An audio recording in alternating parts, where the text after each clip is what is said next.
방송사고가 나서 다시 한번 말씀을 그렇게 영상 녹화를 해봤습니다.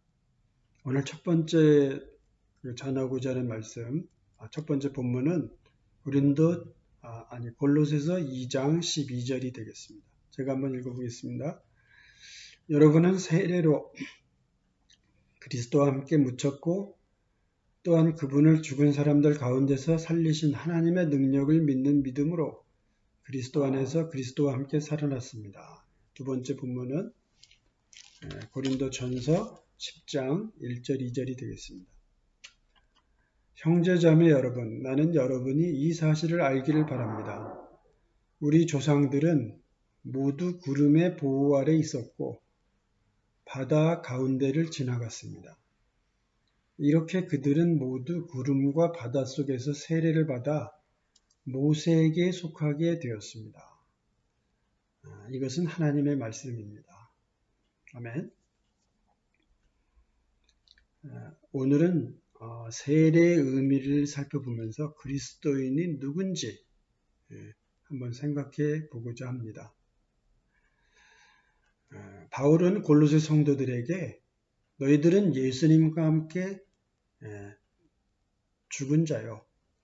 예수님과 함께 다시 산 자다. 그렇게 얘기를 합니다. 그리스도인의 그 정체에 대해서 골로새 성도들에게 상기시켜 주고자 했던 것입니다. 여러분, 그리스도인은 어떤 사람입니까? 바울은 지금 골로새서 2장 12절을 통해서 세례를 받을 때를 좀 기억하면서 그리스도인이 된다는 것의 그 의미를 같이 얘기를 해보는 것인데요. 세례라는 건 뭡니까, 여러분? 예수님과 함께 삶과 죽음을 같이 하겠다. 예수님과 나는 영원히 같은 운명을 갖고 살겠다. 그런 고백이 세례거든요. 그러니까 예수님이 죽으실 때 나도 죽었고 예수님이 사실 때 나도 살았습니다. 나는 예수님과 영원히 운명을 같이 하겠습니다. 라고 고백하는 게 세례란 말이죠. 우리 그리스도인은 아주 복된 운명을 가지고 있어요. 예수님과 분리되어서 살 수 없는 운명이고 우리 그리스도인은 주님과 하나 될 수밖에 없는 운명이라는 것이죠. 이것이 여러분 좋지 않습니까? 얼마나 좋은지 몰라요.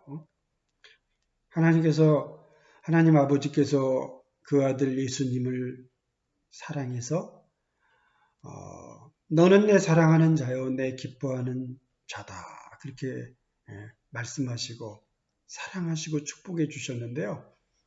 우리도 운명적으로 예수님하고 분리될 수 없기 때문에 예수님과 함께 하나님 아버지의 복을 받을 수밖에 없는 존재가 됐다는 것이죠. 얼마나 좋습니까? 그죠?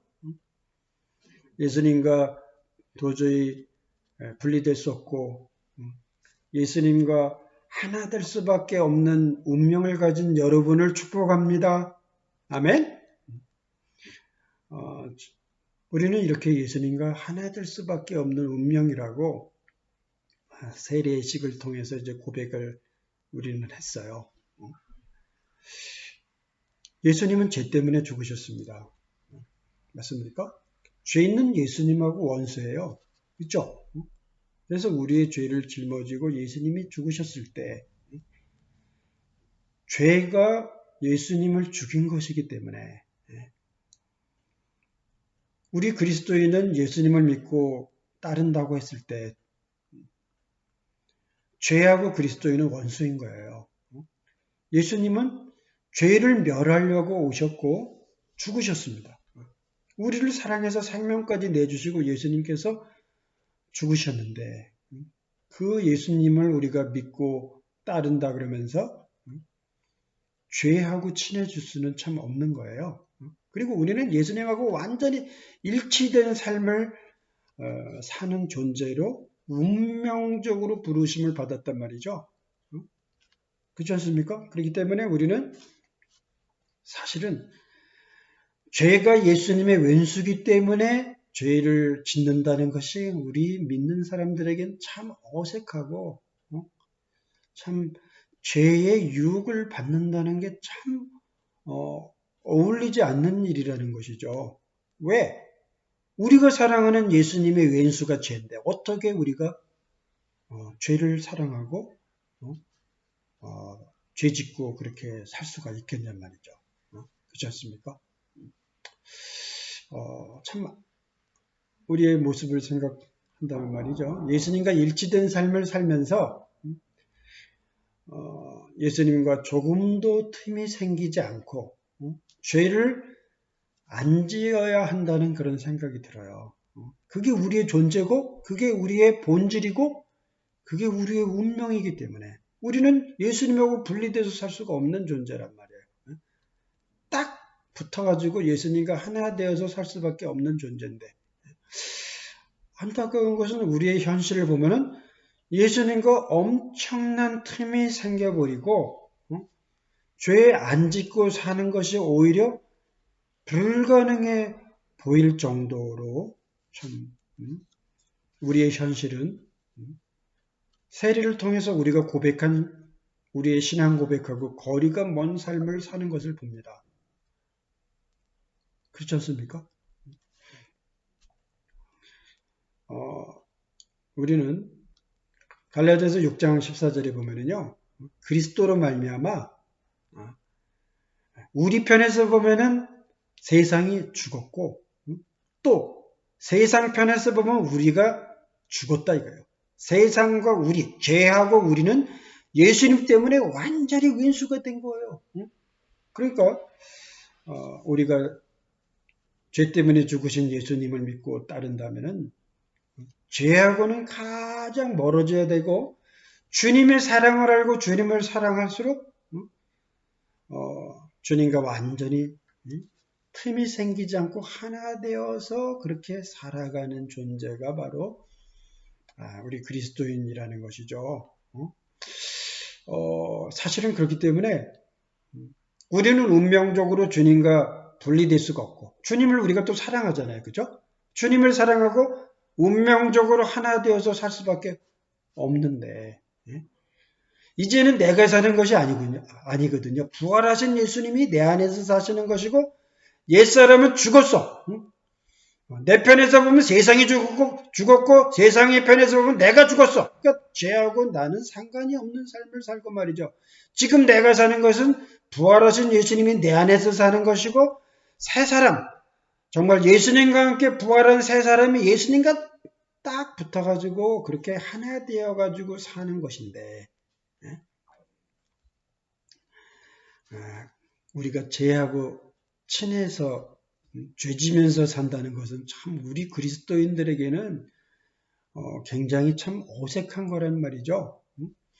근데 참 왜 우리는 이렇게 예수님과 틈이 엄청나게 크게 그렇게 생기고 이렇게 죄짓고 깨지고 그렇게 살까? 참 그 이유를 한번 생각해 보고 싶단 말이죠. 사실 오늘 읽은 이제 고린도전서 이 얘기는 이스라엘 백성이 홍해에서 세례를 받았다 그렇게 얘기하는데요. 이스라엘 백성이 이집트에서 노예 생활하다가 이제 그 옛사람이 홍해를 건너면서 죽었다는 거예요. 우리가 옛사람이 세례를 받을 때 죽은 것처럼 이스라엘 사람도 홍해를 통해서 세례를 받아서 옛사람이 죽었다 이거예요. 그러면 이제 하나님의 사람들은 어떻게 삽니까? 이제 광야에서 홍해에서 물세례만 받은 것이 아니라 광야에서 살아가는 것은 바로 구름의 보호를 받으면서 그렇게 모세에게 속해서 그렇게 살았다 그랬는데요. 이제 우리는 세례를 받으면서 예수님과 하나 돼서 예수님께 속해가지고 옛사람을 장사시키고 새 사람으로서 이제 부활하신 주님과 함께 살게 되는데요. 물세례를 받을 때 우리는 또 성령 세례를 받지 않았습니까? 그죠?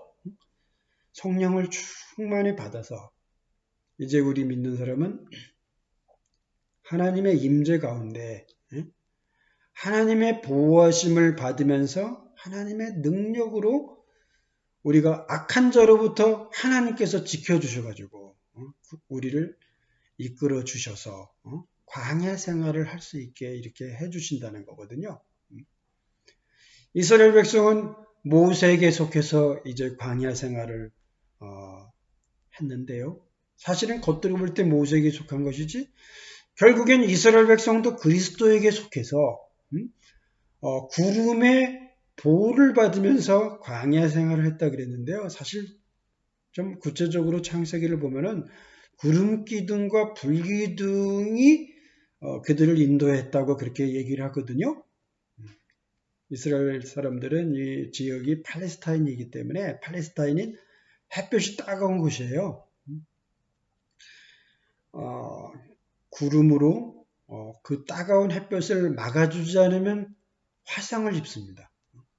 이 구름은 하나님의 임재인데 하나님의 임재, 성령의 임재 가운데 우리가 살아갈 때 세상에서 원수의 공격을 우리가 어떤 공격을 받더라도 우리가 보호를 받으면서 살 수 있게 그렇게 성령을 충만히 부어주셔서 하나님의 임재 가운데 살 수 있게 해주셨다는 거예요. 그뿐입니까? 세상을 살아간다는 것은 이건 어둠 가운데 사는 거예요. 캄캄한 어둠 가운데 살면 넘어지고 자빠질 수밖에 없고 다칠 수밖에 없죠. 그러나 이스라엘 백성들을 하나님께서는 낮에는 구름 기둥으로 따가운 햇볕에서 보호해 주시고 밤에는 불 기둥으로 깜깜한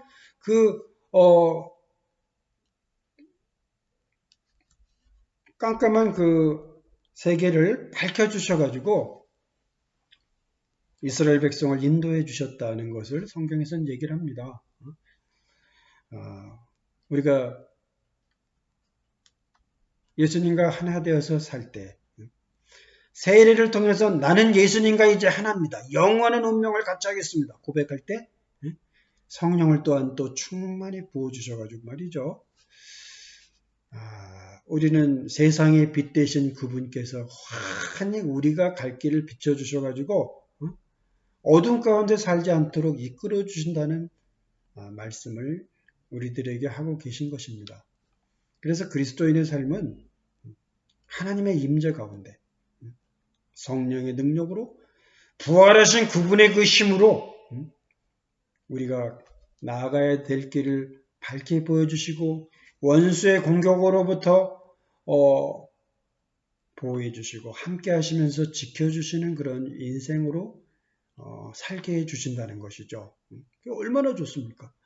하나님의 임재 가운데 하나님과 일치된 삶을 사는 것만큼 좋은 게 이 세상에서 달리 없다고 그렇게 생각돼요. 근데 이렇게 하나님과 일치된 삶을 살 수 있도록 그리스도인의 운명을 이렇게 복된 운명이 되게 해주셨는데 아니 도대체 우리는 주님과 엄청난 틈이 생겨가지고 죄에 안 짓고 사는 게 불가능하다는 생각을 할 때가 있단 말이죠. 이것은 악한 자에게 일종의 보이스피싱을 당한 거라고 저는 생각해요. 하나님께서 우리에게 주신 거 다 뺏기고 사기당해 버리는 거예요. 우리는요 요한일서 5장 3절에 분명히 말씀했어요. 하나님의 계명은 무거운 것이 아니다. 하나님의 뜻대로 사는 것은 결코 어려운 일이 아니고 쉽다는 것이죠. 근데 우리가 주님과 일치된 삶을 살 수밖에 없는 운명으로 그렇게 부르심을 받았는데도 막상 우리의 현실이 주님하고 엄청난 틈이 생겨가지고 죄 안 짓고 사는 게 불가능한 느낌이 들고 그래서 죄 짓고 다치고 넘어지고 복 받지 못하고 다 복을 빼앗기는 그런 인생을 참 살 때가 많은 것 같아요. 그래서 우리의 운명이 어떤지 정말 우리가 잘못 생각하고 있는 것을 바로 잡아서 주님과 일치된 그런 복된 인생이 될 수 있는 길을 오늘 좀 생각해 보고자 하는 것입니다. 이 첫 번째는 우리가 이제 생각이 이제 잘못됐다는 거거든요. 우리는 예수님을 믿어도 하나님이 얼마나 놀라운 복된 삶으로 우리를 초대해 주셨는지에 대해서 알지 못하고 악한 자가 보이스피싱 하는 거에 당해가지고 사기당해가지고 말이죠. 잘못된 생각을 하고 살 때가 많아요. 고린도전서 10장 13절에 보면은 우리는 죄를 이길 수 있다고 그렇게 말씀을 하고 있거든요. 새 번역에서는 시련을 이길 수 있다. 이런 좀 형태로 이제 번역을 했지만 사실 원래 개혁 번역이 그런 의미에서 좀 더 참 좋다는 생각도 드는데요. 우리는 죄의 시험, 유혹, 그것을 반드시 이길 수 있다는 거예요. 왜? 주님과 일치된 삶을 살도록 운명적으로 그렇게 우리가 부름을 받은 자기 때문에 그렇죠. 그래서 감당할 수 없는 시험은 피할 수 있게 해주시고 또 다른 사람이 당하는 시험만 다 당해서 능히 그 죄의 유혹을 이길 수 있게 그렇게 만들어 주셨다는 것이죠.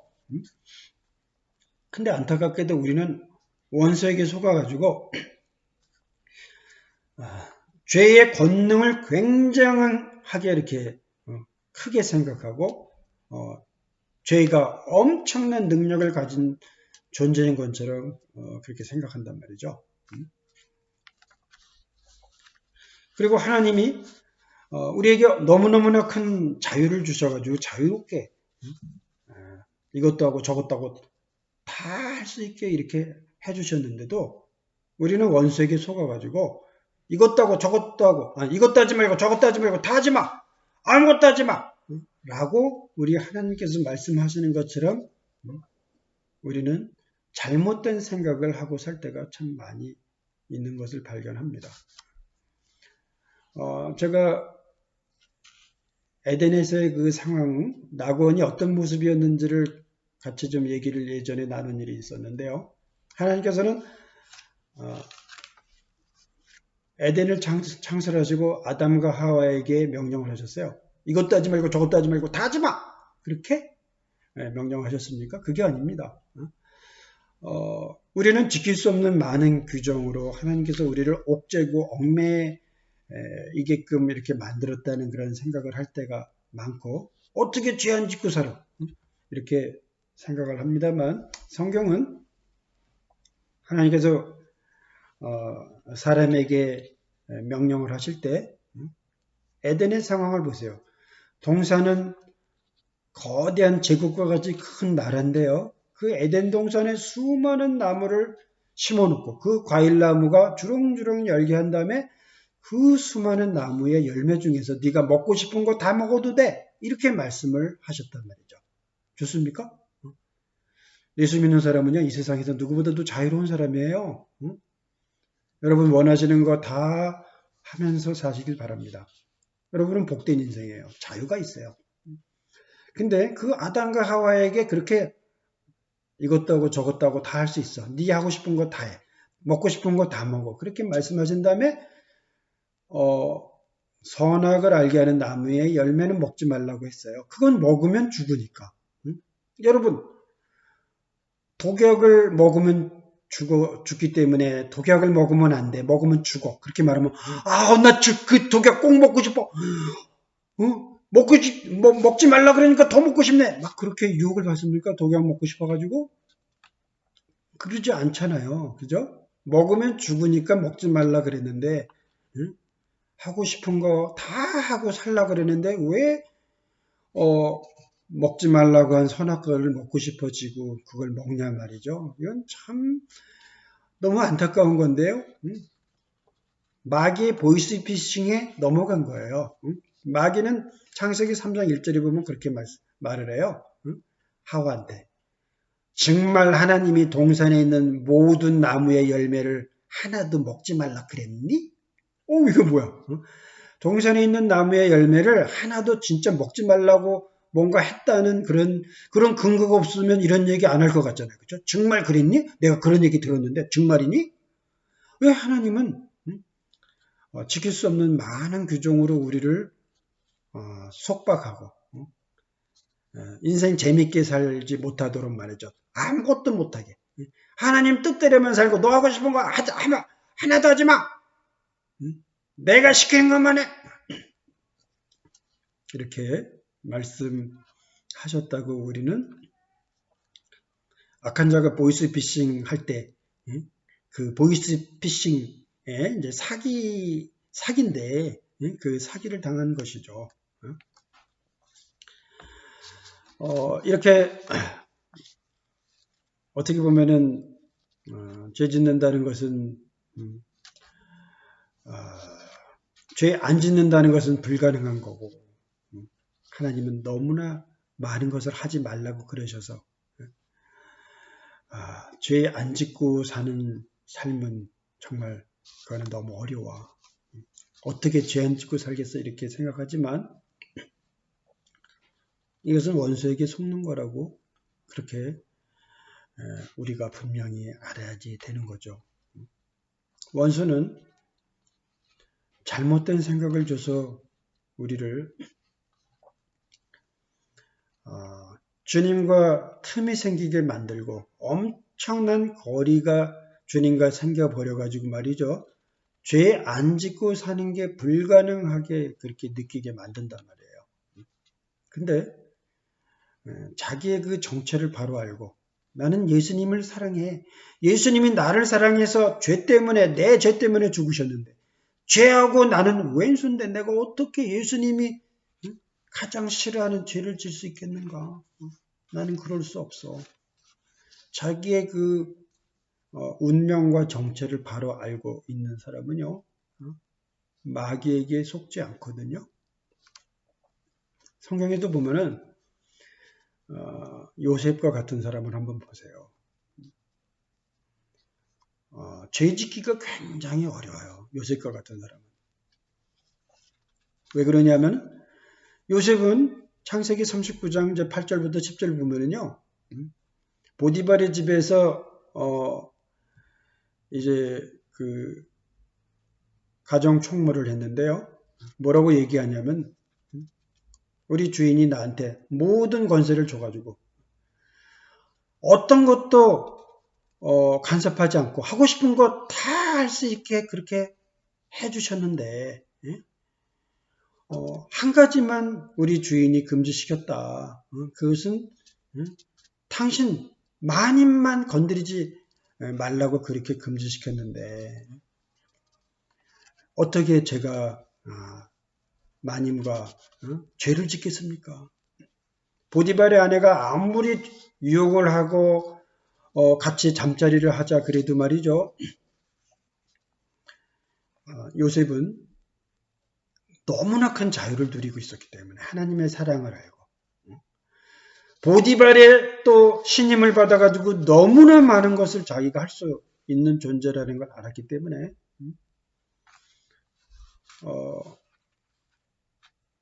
죄 짓지 않는 것이 그렇게 어렵지 않았어요.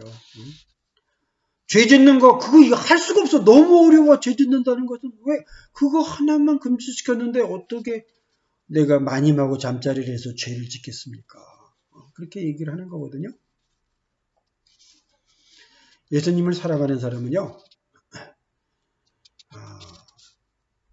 하나님의 뜻에 거역한다는 게 참 어려워요. 어떻게 하나님을 사랑하는데 하나님의 뜻을 거역할 수 있겠습니까? 너무나 많은 것을 우리에게 자유를 주셨고 너무나 많은 복을 주셔서 많은 것을 누리며 살 수 있게 해주셨는데 독약을 먹으면 죽는데 그 독약을 먹으려고 하겠어요? 예수님을 사랑하는데 죄를 짓는다는 것은 사실은 예수님하고 원수지는 거거든요. 어떻게 말하면 이것은 적과의 동침이야. 예수님이 가장 싫어하는 죄, 원수가 죄인데 어떻게 죄 짓고 예수님이 원수처럼 생각하는 그런 짓을 하면서 살겠냔 말이에요. 그죠?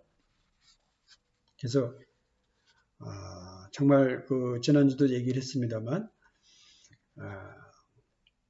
마음이 굉장히 중요한데요.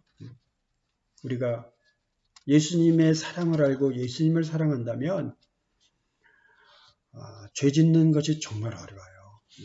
죄 안 짓고 살게 돼 있죠.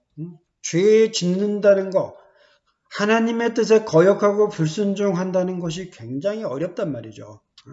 왜? 우리가 예수님을 사랑하고 마음이 예수님께 있기 때문에 하나 되어서 예수님과 함께 살면서 우리는 죄로부터 구별된 그런 인생을 살 수 있도록 성령께서 우리와 함께 하셔서 능력을 주시고 하나님의 임재 가운데 하나님과 예수님과 딱 일치된 삶을 살 수 있도록 그렇게 마음을 변화시켜 주시고 참 기쁘게 예수님과 일치된 그런 삶을 살 수 있도록 하나님께서 만들어 주신다는 것이죠. 우리는 예수님과 일치된 삶을 살도록 그렇게 운명적으로 그렇게 부름을 받았는데요. 마귀의 보이스피싱을 당해서 여러분이 예수님과 틈이 생기는 그런 생각을 받아들이지 않을 수 있기를 원합니다. 악한 자의 말에 속아가지고 예수님하고 틈이 생기면 말이죠. 죄 짓는 것이 너무 당연하고 이 죄 짓는 것에 대해서 또 우리가 또 죄 짓는 것을 좋아해가지고 제정신이 나가가지고 말이죠. 예수님하고 이제 거리가 생기는데 제정신을 제대로 우리가 차린다면은 죄를 사랑하고 예수님하고 거리가 생기게 절대 하지 않을 거라고 생각해요. 저는 이제 고등학교 2학년 때 수학여행을 갔는데 우리 친구들이 하지 말라는 짓을 그렇게 하려고 그러더라고요. 술 마시지 말라 그러니까 술을 기어이 사가지고 몰래 사가지고 와서 마시는데 뭐라고 저한테 그러는지 아세요? 몰래 하지 말라는 거 하는 재미가 얼마나 좋은지 모른다는 거예요.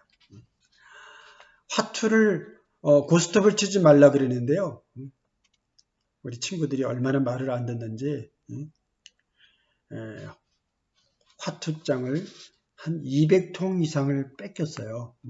그렇게 뺏기면서도 기어이 하지 말라는데 랜턴 켜고 이불 뒤집어 쓰고 담요 뒤집어 쓰고 또 고스톱을 쳐. 하지 말라는 게 그렇게 하는 재미가 있다는 거예요. 저는요. 예수님의 사랑을 모르는 사람이라면 이렇게 살 수 있을지 모르겠지만요. 예수님이 바로 우리와 일치된 삶을 살도록 우리를 부르셨고 우리가 예수님이 죄 때문에 우리의 죄 때문에 죽으셨다는 것을 안다면 이제 예수님과 일치된 삶을 살고 예수님을 따라가겠다고 고백하는 우리들은 말이죠. 이제 죄에 대해서는 죽고 의에 대해서 살 수밖에 없단 말이죠. 저는 그런 생각이 들어요. 우리들은 말이죠. 거룩하게 사는 재미를 아는 사람이에요. 성령 받아가지고 하나님의 임재 가운데 살고 하나님의 도우심 가운데 하나님의 보호하심 가운데 사는 재미를 알기 때문에 저는 그런 생각이 들어요. 성령 받고 거룩하게 안 살고 무슨 재미로 사니? 저는 예수 안 믿는 사람한테 그런 얘기를 해주고 싶단 말이죠. 안 믿는 친구들은 우리들을 보고 그러죠. 죄 안 짓고 무슨 재미로 사니? 그러니까 죄 짓는 게 너무너무 재밌고요. 죄 안 짓고 산다 그러면 사는 재미가 없다고 그렇게 예수 안 믿는 그런 사람들은 생각을 할 때가 있는데 우리는 예수님을 믿고 예수님과 일치된 삶을 살고 성령을 받고 나서는 말이죠.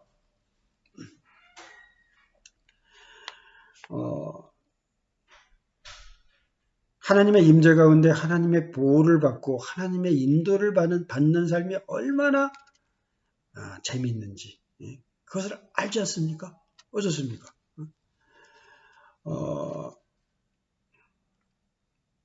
하나님과 함께 하나님의 임재 가운데 하나님과 동행하면서 사는 재미를 느끼면서 사는 분들이 다 됐으면 좋겠어요. 우리가 예수님과 틈이 생겨버리면 말이죠. 세상 사람하고 똑같이 생각하면서 고린도전서 10장 13절에서는 승리의 확신을 너희들이 갖고 죄를 이길 수 있다. 그렇게 가르쳐 주는데 세상 사람하고 똑같이 죄에 안 짓고 사는 것은 불가능해. 어떻게 우리가 죄에 안 짓고 살 수 있어? 이렇게 악한 자에게 속아가지고 이렇게 잘못된 생각을 하면은요, 죄의 권능을 그렇게 믿고 인정하기 때문에 이건 뭐 승리의 확신이 아니라 패배의 확신, 아주 그냥 백전백패할 수 있는 그런 생각을 하는 거라고 말씀을 드리고 싶어요. 그러나 우리는 예수님과 일치된 삶을 살도록 부르심을 받았고 예수님과 하나된 인생이 되었기 때문에 마음이 다르지 않습니까? 성령의 임재를 경험하고 하나님의 보호하심 가운데 산다는 거. 이보다 더 재미있는 게 어디 있냐 말이죠. 악한 자의 그 보이스피싱에 속아서 하나님이 주시는 많은 축복을 사기당해 빼앗기는 사람이 되지 마시고 예수님과 일치된 그런 삶을 살 수 있었으면 좋겠습니다.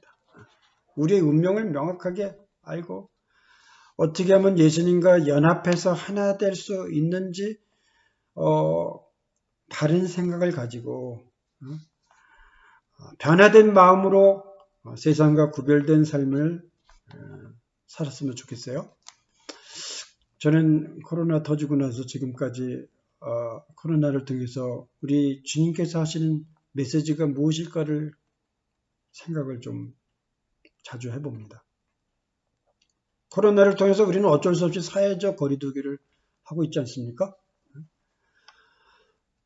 코로나를 통해서 주님께서는 우리에게 너희들이 나하고 일치된 삶을 살도록 그렇게 운명적인 존재로 그렇게 부름을 받았는데 어찌된 영문인지 마귀의 보이스피싱에 속아가지고 엄청난 틈이 나하고 생겨가지고 죄 안 짓고 사는 게 불가능하다는 식의 그런 너희들의 그 삶의 현실이 이렇게 안타깝게 나의 삶과 갭이 생겼는데 이제는 정말 세상과 거리를 두고 사람들과 거리를 두고 나하고 좀 가깝게 밀착된 하나된 인생으로 돌아와야 되지 않겠느냐. 주님께서 이렇게 말씀하신다는 생각이 좀 들었어요. 여러분, 우리는 운명적으로 주님과 하나 되어서 살 수밖에 없는 존재로 부름을 받았습니다. 속지 맙시다. 죄짓고 세상과 버타며 사는 삶은 우리 그리스도인에게 굉장히 어색한 삶이에요. 우리가 주님과 하나 되어서 정말 살지 못하는 그 이유가 뭔지를 좀 살펴봤으면 좋겠는데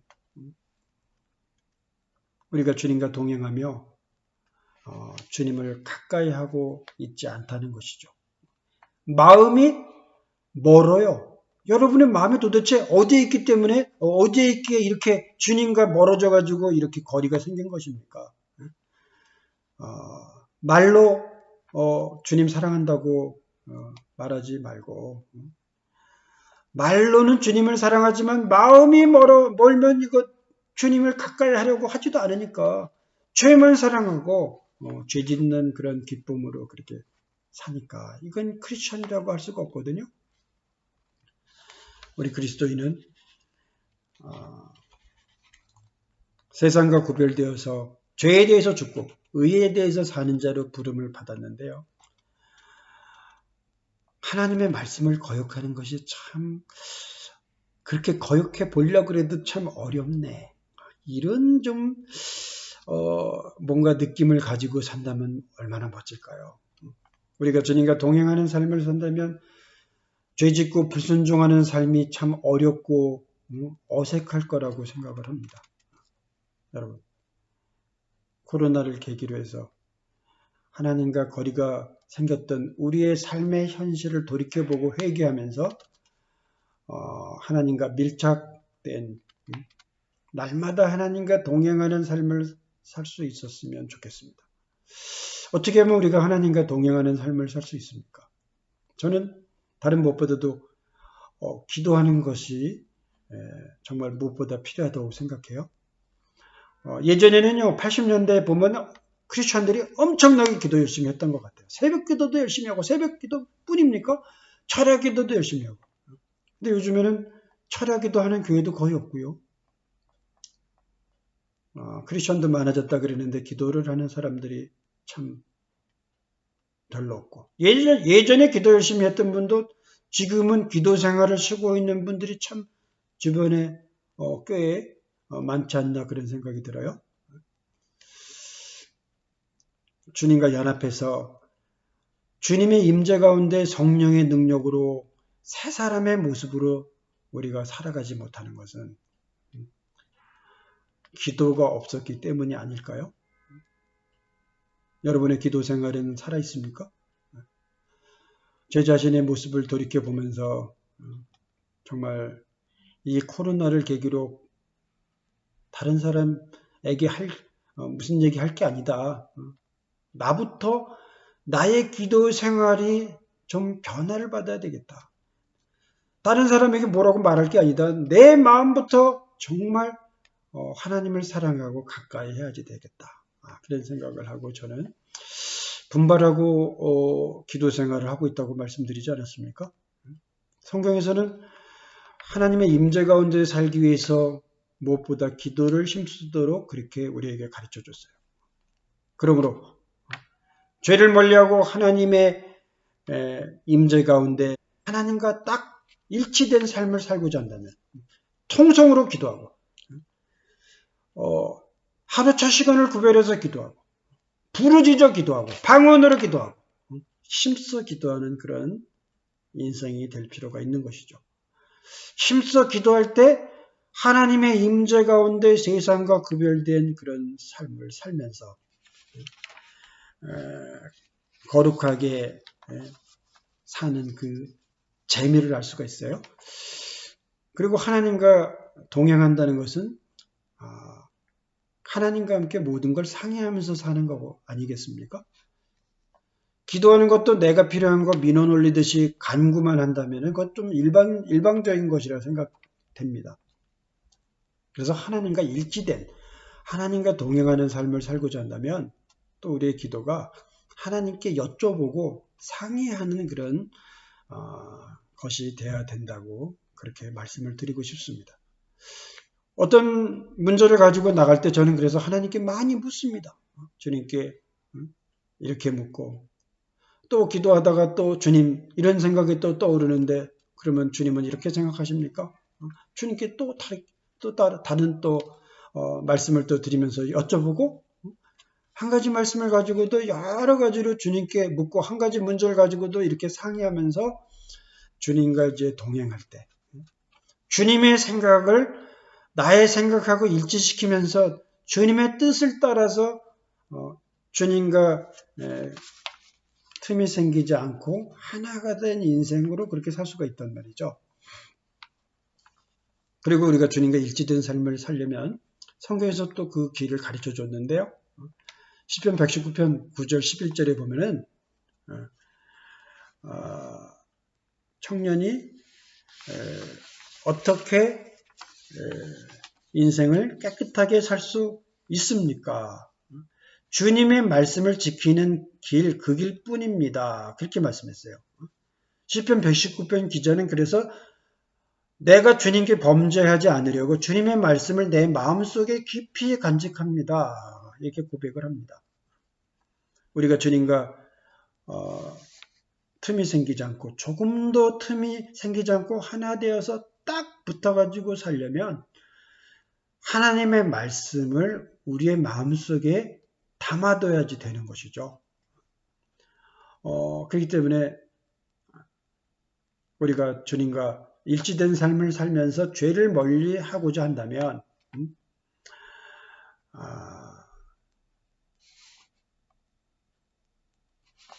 소리내서 성경을 날마다 반복해서 읽으면서 그 말씀을 암송하면서 하나님의 말씀을 가까이 해가지고 소리내서 큰 소리로 읽으면서 반복해서 읽으면서 그 말씀을 암송을 하면 말이죠.